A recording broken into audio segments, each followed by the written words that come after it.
What's up, everybody? Welcome into another episode of the Celtics Talk podcast here on the NBC Sports Boston podcast network.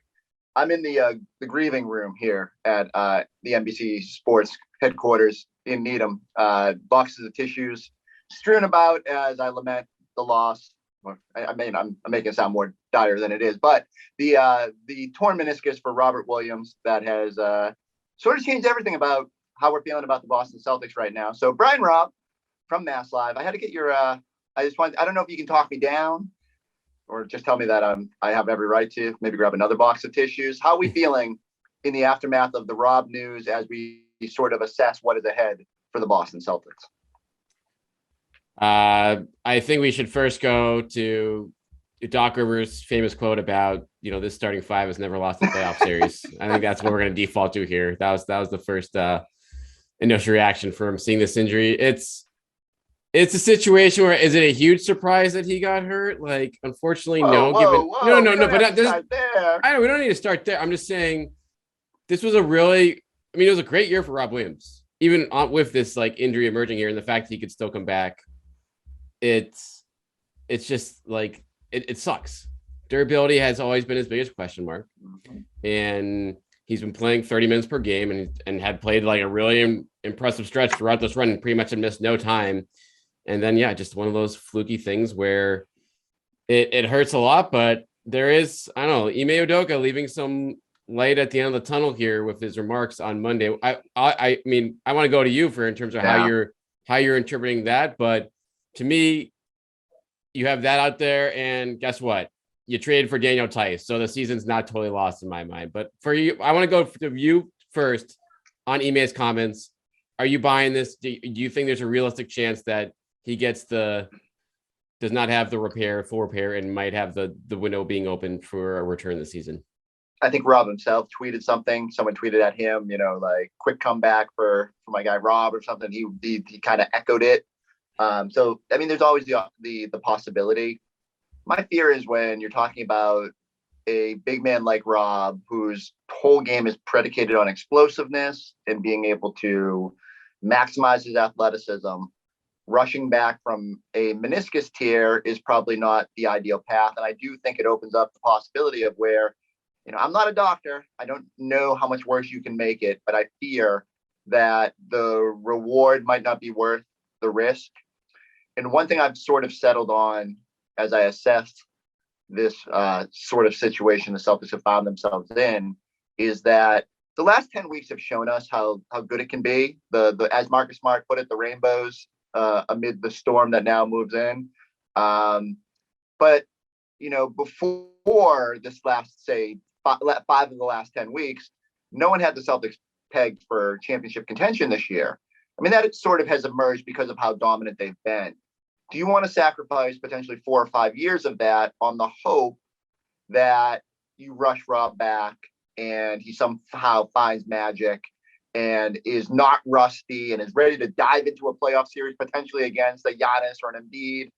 I just don't know if I love that idea. But certainly, you leave open the window. And as most medical experts have said, you don't necessarily know how much this timetable is going to be affected until you get in there and decide if you're going to just repair it or remove it, which is the quick and easy. And, there have been instances where guys are back out there in, weeks. But there are also instances where guys have gone the repair route and it's almost a full year sometimes for them to get back out there, 9-10 months.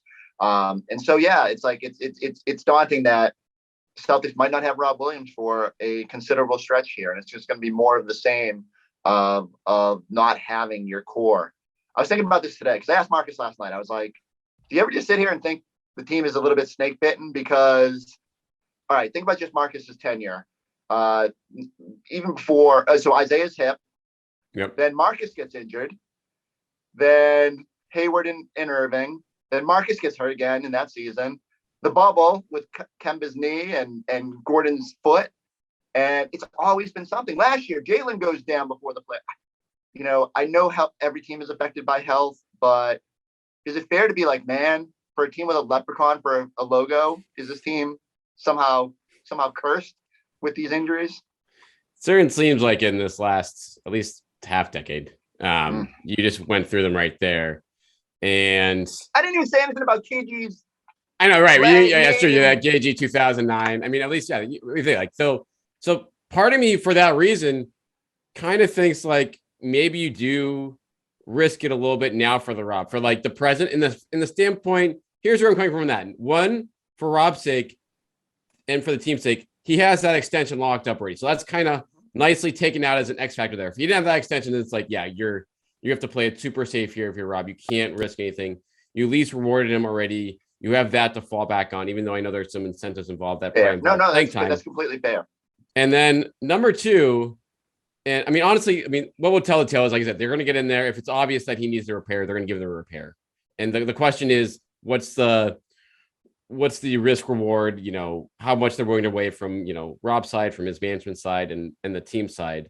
And that's, you know, conversations we're not going to be privy to until that decision is made when they get in there. But the Eastern Conference this year, I'm not sure if it's going to get this wide open again anytime soon, because you had so many moving parts. Obviously, Brooklyn is still a bit of a mess. Philly's getting everyone integrated in. You know, Milwaukee, they're supporting. I mean, they're the champs, but their supporting cast, I think, is on the downside this year. They have their own injury issues, and we all saw what happened in Miami last week, where that looks like a combustible mess right now. So, if you get the right draw for the Celtics, you get into round 2, maybe round 3. You only have to go through one of those juggernauts to get there, and there's no guarantee. Yeah, if Rob isn't right at that point, you don't let him play. If like he gets the trim, it's not say like, okay, we're going to throw you back out there. If he's recovering, great. If he's not, then you don't push it. So just keeping that door open for that fact, and as you went over, just you never know when the perfect storm is going to form like this again. That makes me think like maybe you roll the dice here a little bit. No, and that's absolutely fair. And again, so much of this is I guess I'm just pessimistically penciling in that it's probably going to be the repair. You know, I get the sense, you know, just I don't know. That I guess I shouldn't look at it that way, because the Celtics themselves are sort of looking at it like, first off, I thought it was great. Marcus just sort of said, like, Rob wouldn't want us to hang our heads. We're just going to go out there and keep trying to do what we do. And they did that in Toronto. Even with a JV lineup in Marcus Smart, they managed to push a team that was desperate to get out of the play-in bracket to overtime. And there's like a moral victory there, even though it's weird to talk about moral victories for a team that won 23 out of 24 or whatever. So, but yeah, I'm with you. If you can always leave the light on and see what happens. But in my mind, I think it's best for the team to move forward with the idea of this is the core now. We need to figure out how this works with what they've got. And then if Rob comes back, that's a great surprise. I don't want to see them put pressure or expectations that might happen when it might be unreasonable to think that. And then it just lingers, right? Like it's always, maybe even remember when Marcus strained the oblique in the final game of the year and they said, it's going to be like 4 to 6 weeks. And we all said, that probably means he's not going to be back till, second round, third round. And then like games 5 or something against the Bucks, he came out, or maybe that was the hand and dove on the floor like 30 seconds in. That would be perfect. Yep. So it's like, maybe Rob, and I don't know, maybe it's just throwing down a dunk in his first, lob play off the top, whatever. If you need to get that spark and if he's okay, then you ride with it. But okay.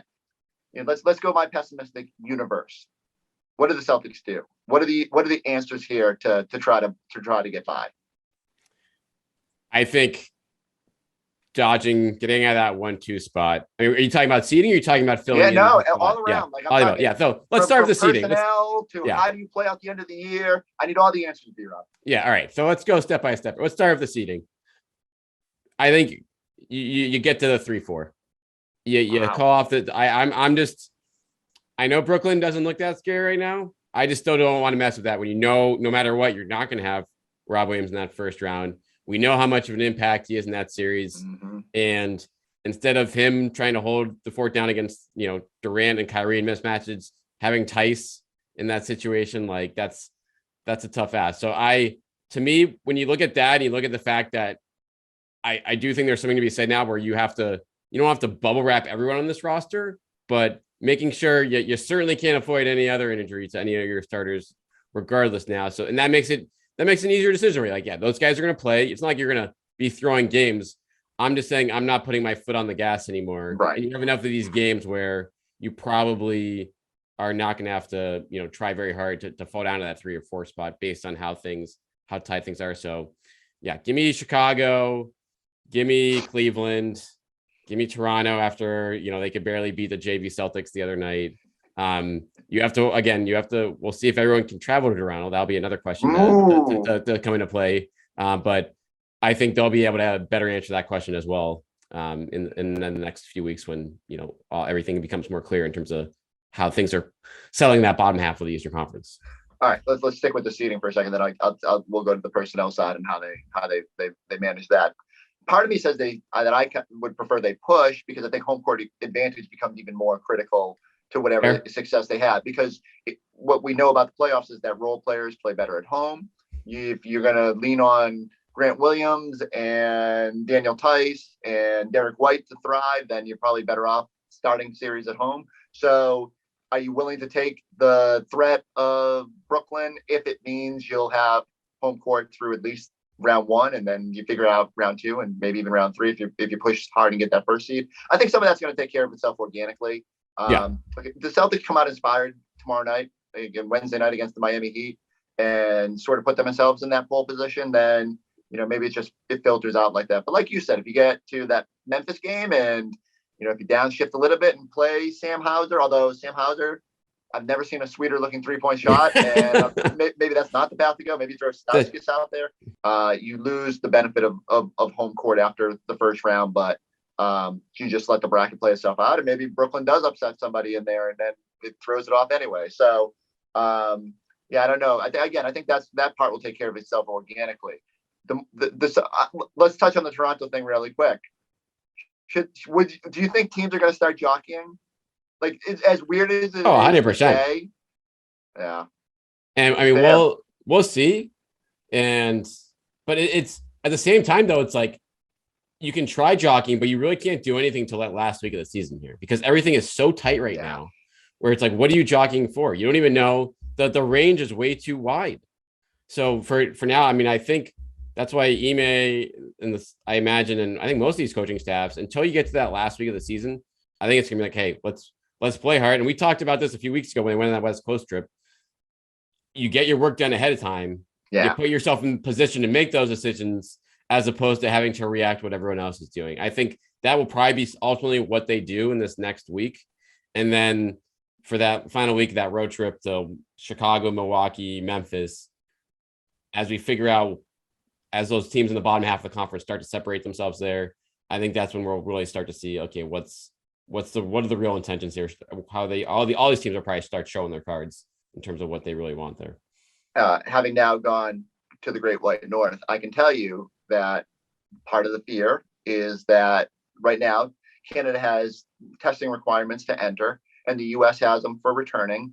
And unless the rules change, which some of it is, like on April 1st, it's going to loosen a little bit. I think Canada is doing away with the testing necessary to enter. I don't know if they'll put the onus on the United States to then monitor returning, but I know for me, like when I flew this morning out of Toronto, I had to show my test within 72 hours or 24 hours. And say you're there for a couple of days for a series, that means you got to test before you leave.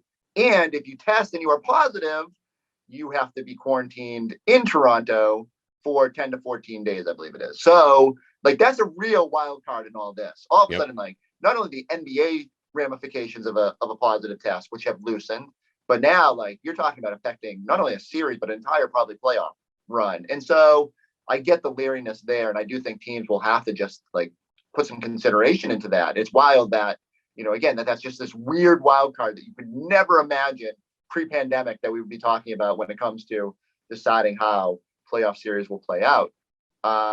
Transitioning to on the court. So my big thing has been, I think Grant Williams is just the natural decision to move up, put him next to Al. You get a boost offensively. We talked a lot during the season how maybe when Al was struggling with his shot, I thought maybe Grant would slide up with Robb. That seems so long ago, by the way. I mean, like, it was such a bad take too, evidently. But what's scary to me is if you look at the numbers, the Celtics go from when they had that as you said, the starting group that has never lost a playoff series, a plus 24.6 net rating with a 96 defensive rating, and if you put any other person alongside Al in that and the core group besides Robb, the defensive rating jumps to like 108. And That's mediocre. And I mean, it's not awful, but it's not what the Celtics have been doing. I think they're a minus 8.2, or it's even higher. It's 116. And so that's a little scary to me. Like, how do you mask how good Robb has been, and how do you figure out defensively how to maintain sort of the identity of being the juggernaut defense? I don't know. I don't know if you can. Yeah. And so that makes you wonder if, again, how hard they're going to lean into some of these smaller lineups, and given how good the offense looks, and being like, okay, we can be. I'm not sure if we can be. Grant can be really solid defensively, and he allows for the switchability that you hope for in that role, and for that starting five. So he knows where to be on the floor. That stuff like that. It's just for him, it'll be the foul trouble against, like, obviously elite opponents that you're going to be facing in the first round, elite guards, whatever. And then on top of that, it's the fact that, I mean, Robb's rim protection and just like patrolling, like you're not going to replace it. That's just not there, whether it's Al or Grant or Tice. And so to me, the really good news on this front is that, like, the bench has been really, really good. And Tice kind of looks like he did, in the bubble before he got his ass kicked by bubble Tice. Bubble Tice. I mean, look at his numbers last year. I mean, he's low usage, but he's taking threes confidently. He's like finishing well around the basket. And so, yeah, he's a couple years older. He's not giving you that for 30 minutes a night right now, but I think it's not a complete shock for him to be 90% of that guy, which is, given how good this team is, that been in the last 2 months, like that might be enough to get you out of, 2 rounds in the Eastern Conference playoffs. So for me, it's managing those 3 guys appropriately. Ime Udoka, to his credit, I think has really leaned into certain players in certain games when they have it going, figuring, that becomes, I think, very important on a night in, night out basis between those 3. Okay. And then it's figuring out how much you want to go double bigs versus how much you want to, again, move Tatum up to that 4, and then kind of clear the way for Peyton Pritchard or Derek White or a surprising Aaron Nesmith, who looks really like had a lot of pep in his step in Toronto Monday night. Like, I don't know, what is he going to become a factor in play, or do you feel like the teammate's going to keep things tighter? Best defender against Pascal Siakam. I mean, right? Crash has a long way to go for consistency, but hey, he earned those minutes late in that game, and that's an encouraging sign. I'm eager to see how I asked Ime, I was like, what are you going to do here? You used the last 6 games to figure this puzzle out. And he admitted, like, they know a lot because they played so much shorthanded at the start of the year. But that's a lot different between guys knowing roles going in, and a lot has changed from that time, Ime. I mean, it feels like we've gone through 4 different seasons in this one season, because I mean, this is, but it's just so, it is like a little bit of a gut punch, because there was so much positive vibes around this team, and now it's all been a little bit tempered. All right, B-Rob, I got to pick up these tissues, and I'm going to let you get out of here, and then I'll ramble for a little bit about what I think will happen with the bench. But leave on this: if you had to bet your fake internet money on at our friends' points bet, where do you think the Celtics? Where does this roller coaster let off now? If we were all sure that they were going to the NBA Finals before, I'll go East Finals. I still think they're going to get out. I think, and that's with a friendly bracket draw. I think they're going to get the friendly bracket draw and be able to work their way through there. But I'm with if East Finals and then not getting much from Robb / he doesn't play, and then that comes to an end. That's prediction as of now. Ooh, I like it. And then you can take the victory lap telling me you should have been at the 3rd seed and what. I like that. You're setting yourself up for success. All right, B-Rob, thank you for jumping on. All right, thanks for having me. All right, B-Rob, going out on a limb there and saying that the Celtics will get all the way to the Eastern Conference Finals if they follow his plan to get the 3rd seed and get the favorable draw. Very interested to see how the Celtics play it. I've been all over the map, because at first I said I thought they should play the game and try and get the best seeding, and then I hedged because they were playing so well, and I said, you know what? It should be the rest of the Eastern Conference that's scared. The Celtics should just go all out and get that number 1 seed now. And now I'm like in this weird spot. I still think they should push, because I think there's too much good vibes and too much momentum to try to downshift and play the game. And I think sometimes when you disrespect the basketball gods, or when you try to make things easier, you make it harder. If that makes any sense at all. So I'm interested to see how Ime Udoka does it. Again, if you get to the last game of the year and you can put yourself in what you feel like is a better position, maybe just a little bit more known, you can start game planning because you know who the 3-6 matchup is versus waiting for 2-7 and 1-8 to play out. Maybe there's an advantage there, but very curious to see how this goes. Selfishly hoping that the pennant race is always fun, and it's fun scoreboard watching. And I guess we're going to do that no matter what happens here. But especially with the Miami Heat coming to town on Wednesday night, little chance for the Celtics to rebound after Toronto and maybe slide back up into that one spot. Maybe get a little bit more of a chance to keep the Heat at arm's length over the final stretch of these games. B-Rob brought up an interesting point. The bench has been playing well, and would Aaron Nesmith muscle in to the rotation? Ime has always left that door open. He was asked probably a week ago as Aaron was returning. Is he out because of the time he's missed, or would he have a chance? But now, the door's really open for everybody, and I'm eager to see if guys like Nesmith can put some good stretch of games together here. Is there anybody? I don't know if there's any other wild cards that could emerge, because you're gonna have to lean heavier naturally on Tice at the big man spot. You don't want to put too much of a load on Al Horford at 35 years old, although invariably his minutes will go up with that first unit. But do they go small and go more Derek White with that first unit? How much can you lean on Grant? There's been nights where Grant has it, and clearly you got to lean on him. But that's what we're gonna figure out over the final 6 games. How is this team going to look going into the playoffs? And I hope it doesn't sap too much of the energy. I kept saying it was really encouraging that the Celtics were able to come out with energy in Toronto, even with their sort of hodgepodge lineup, because it showed that they're still wind in those sails. And now it's eager to see when Jason Tatum, Jaylen Brown, and if Al Horford's back out there tomorrow night, if this team looks a little bit more full and how it all fits now that Tatum's playing at an elite level and Jaylen's found his role and Marcus is still there.